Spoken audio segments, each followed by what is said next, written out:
podemos leer en el capítulo 9 de los Hechos, a partir del versículo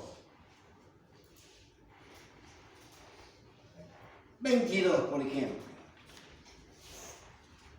Hechos de los Apóstoles 9:22, comenzamos a considerar esta historia de algo acontecido al apóstol Pablo, nada menos, un siervo de Dios. Se dedicaba a predicar el Evangelio, a extender las buenas nuevas, como dice en el 21, en Jerusalén. Y donde él iba, testificaba de Cristo. ¿Pero qué ocurría? Había muchos en Damasco, que era la ciudad donde él en ese momento estaba, que estaban procurando acecharlo. ¿Saben para qué? No para felicitarlo, Pablo, qué bien que predicas, sino que los estaban acechando para matarlo, nada menos. ¿Pero qué ocurre? Este siervo de Dios, débil humanamente hablando, ante semejante acechanza, que es una figura, estas acechanzas, de la obra del maligno, que trata de desbaratar la obra de Dios, en muchos aspectos. Y aquí Pablo, capaz y capacitado por Dios para desarrollar este ministerio de dar la palabra, se sentía inoperante con lo que iba a acontecer. Estaban a la puerta de donde él estaba habitando en ese momento para agarrarlo en el momento que saliera. Situaciones, conflictos, dificultades, ¿quién no las tiene? Y mucho más aquellos que están laborando, que están trabajando, que están haciendo algo. Y en esta iglesia, queridos, hay un montón de hermanos, quizás pasan en el anonimato, que están actuando, que están trabajando, que están haciendo. Hay tarea con los niños, con los preadolescentes, con los jóvenes mayores, con las hermanas, con los mayores. Miren cuántas tareas realizadas por hermanitos. Quizás nos lavamos la mano hoy. Yo zafé, no hago nada. Dejo que los demás hagan. Pero sabes una cosa, todos estos hermanos que hemos mencionado que están al frente de estas tareas que se desarrollan, tienen también sus luchas, tienen sus dificultades, sus temores, llamémosle como en este caso acechanzas del maligno, para tratar que no puedan hacer lo que tienen que hacer, o que lo hagan con desgano, o que lo hagan con mucho fervor, pero apantallando el ego para lucirse. Son acechanzas diferentes que el diablo tiene, que requiere, necesita del auxilio y de la ayuda de todos ustedes, de todos, los que sí trabajan o los que no trabajan. Imitando lo que pasó aquí, en el primer siglo. Dice en el versículo 23, que no está en la pantalla: y como pasaron muchos días, los judíos hicieron entre sí consejo para matarle. Fíjense en el consejo, la acechanza. Mas estas acechanzas fueron oídas y entendidas por Pablo, porque ellos guardaban de día y de noche la puerta donde estaban viviendo en ese momento. ¿Para qué? Para matarle. Totalmente serio, totalmente importante. Pero ¿qué ocurre? Estaban los hermanos, los discípulos, como dice aquí, más los discípulos, y observemos que dice los en plural, muchos seguidores de Cristo en aquel momento, sabiendo de esto que iba a acontecer, lo estaban esperando para agarrarlo y matarlo. ¿Qué hicieron? Tomando a Pablo de noche, claro, fuera de Jerusalén, como toda ciudad importante, estaba fortalecida, tenía sus fortalezas, murallones anchísimos, y había viviendas arriba de esas murallas. Tenemos varios casos relatados en la Biblia de gente que vivía en esas casas. Y en este caso, la casa donde Pablo estaba habitando estaba sobre esa muralla. ¿Y qué hicieron los discípulos sabiendo de las acechanzas? Lo tomaron a Pablo de noche, dice aquí la palabra, y lo bajaron por el muro. Lo bajaron. Qué notable.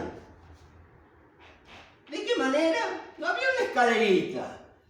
No había una escalera como es reglamentación hoy en los edificios de determinada cantidad de pisos que tenga en forma exterior una escalera para incendios, en caso de incendio, por afuera del edificio. No había nada de eso, era un muro alto. Afuera, la muerte. Adelante, el peligro, el problema, la dificultad. ¿Qué hacer?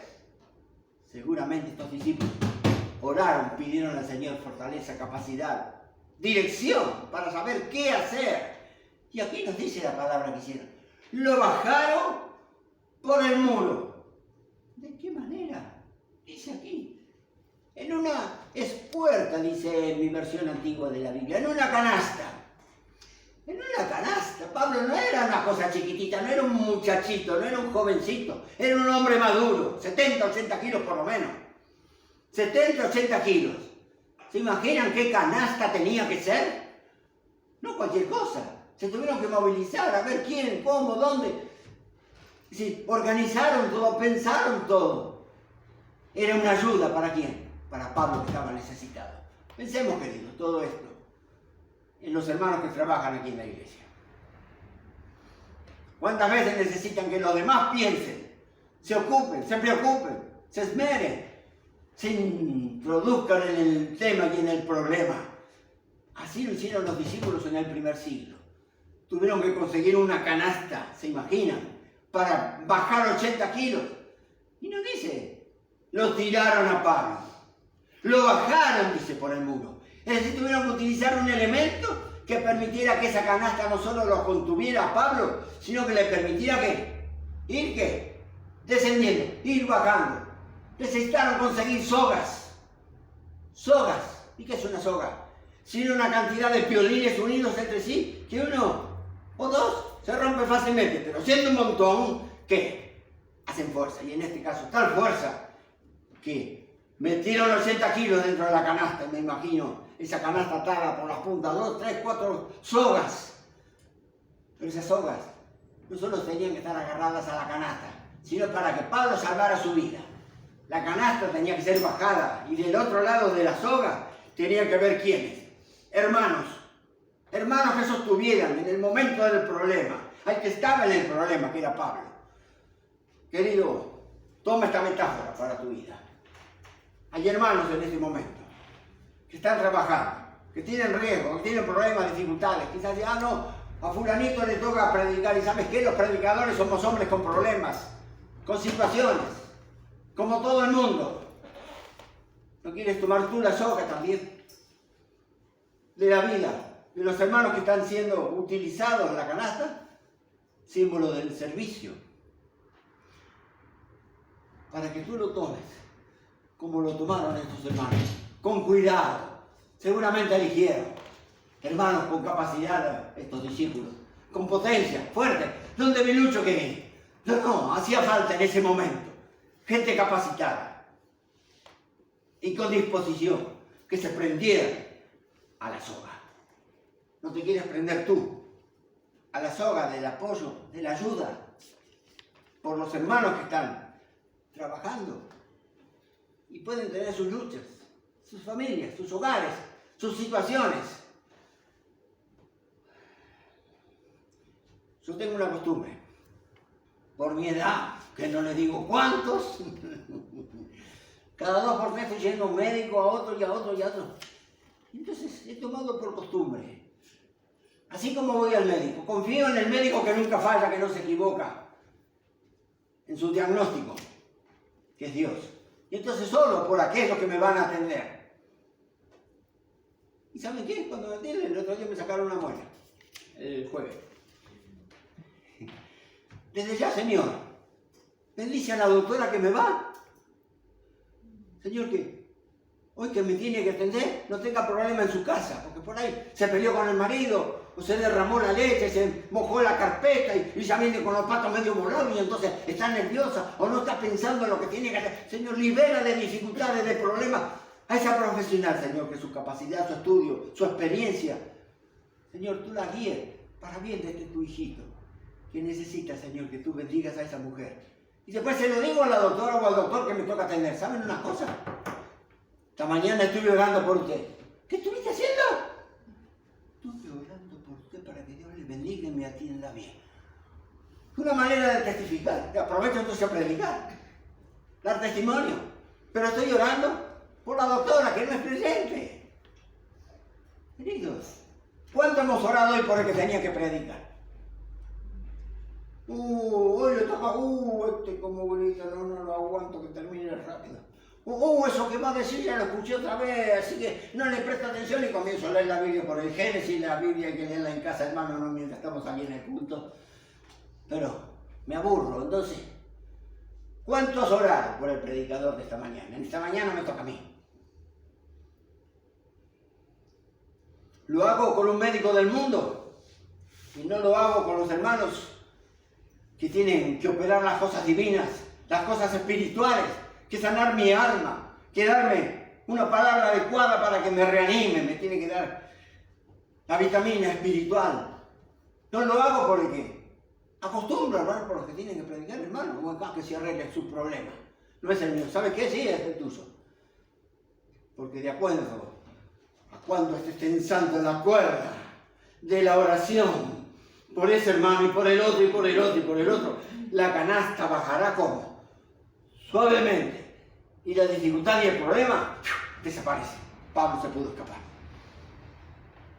Queridos, ¿tienes una mano libre? ¿Tienes un momento de tu vida libre? Recuerdo un gran predicador, en una oportunidad se me acerca.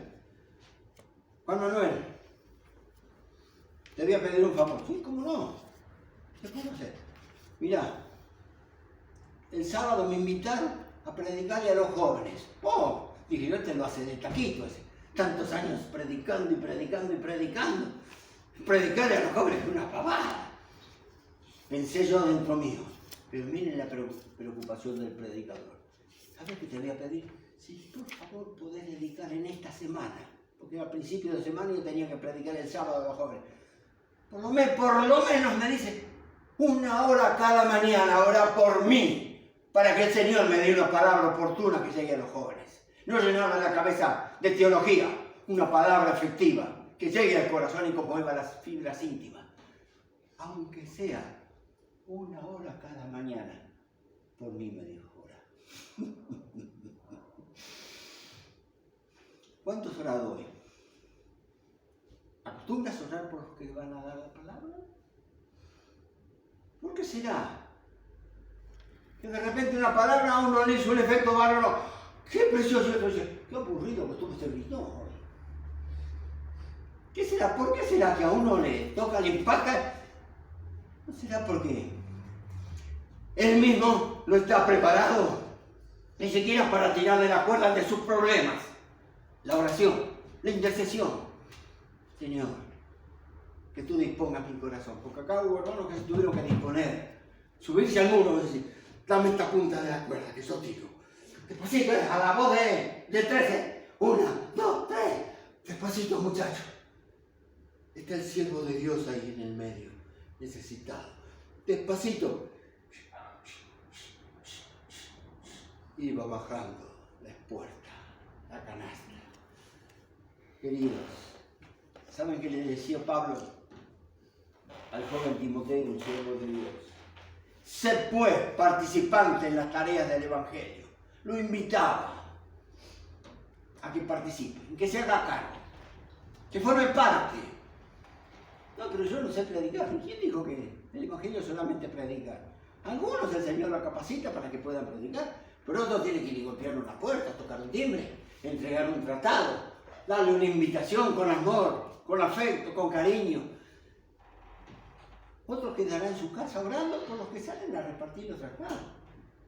Otros orando porque orando por la familia, de los que tiene que escuchar. Queridos, ¿quieres que te pase la cuerda? ¿Te agarras? Oh, no, eso no es para mí. La oración,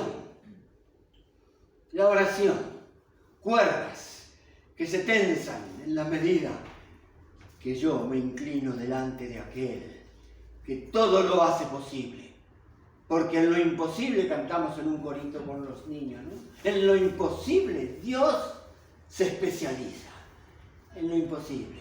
No, pero esto, y no lo voy a molestar a Dios por esto, es una pavada. Pero ¿sabes qué? Tu vida tiene que estar puesta delante del Señor.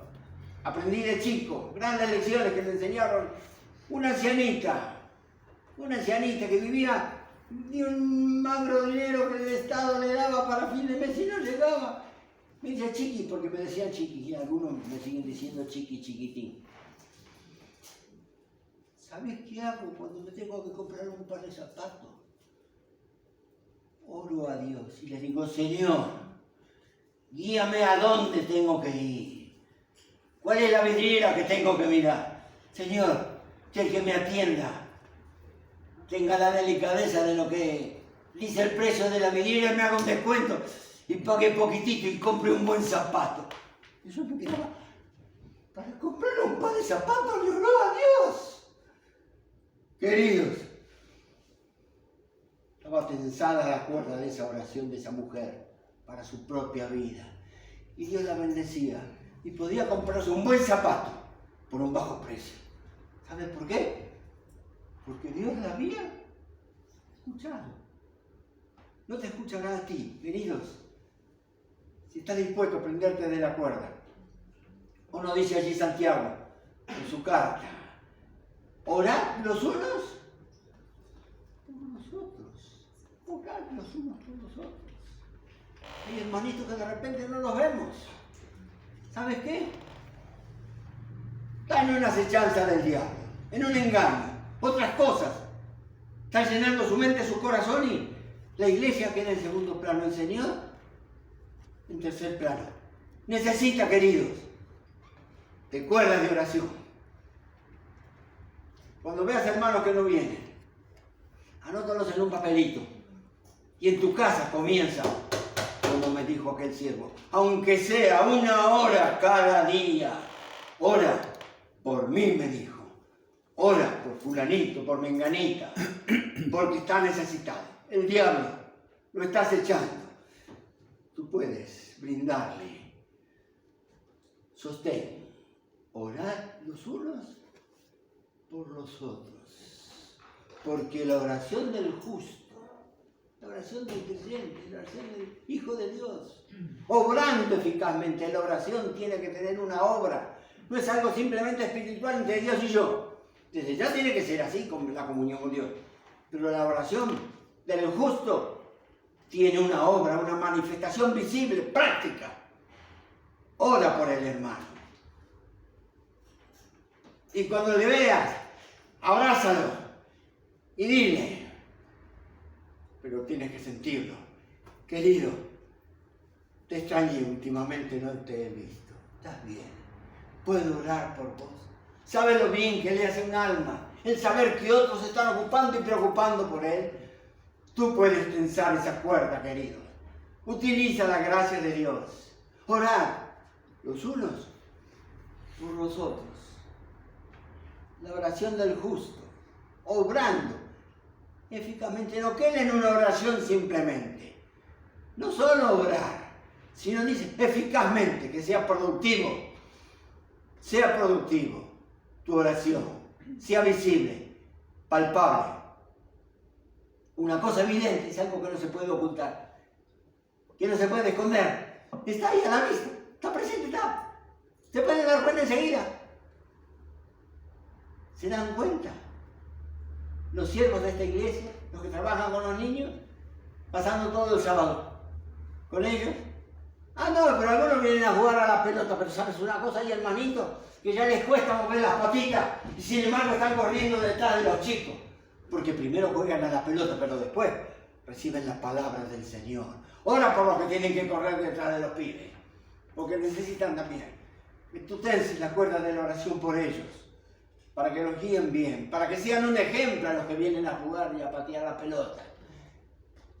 Que ese juego no los distraiga, para que su mente luego, cuando llegue el momento de la adoración a Dios, que todos estos ministerios y cultos que hemos mencionado tienen por finalidad predicar la palabra, extender la palabra a cada una de las etapas de la vida que hemos mencionado.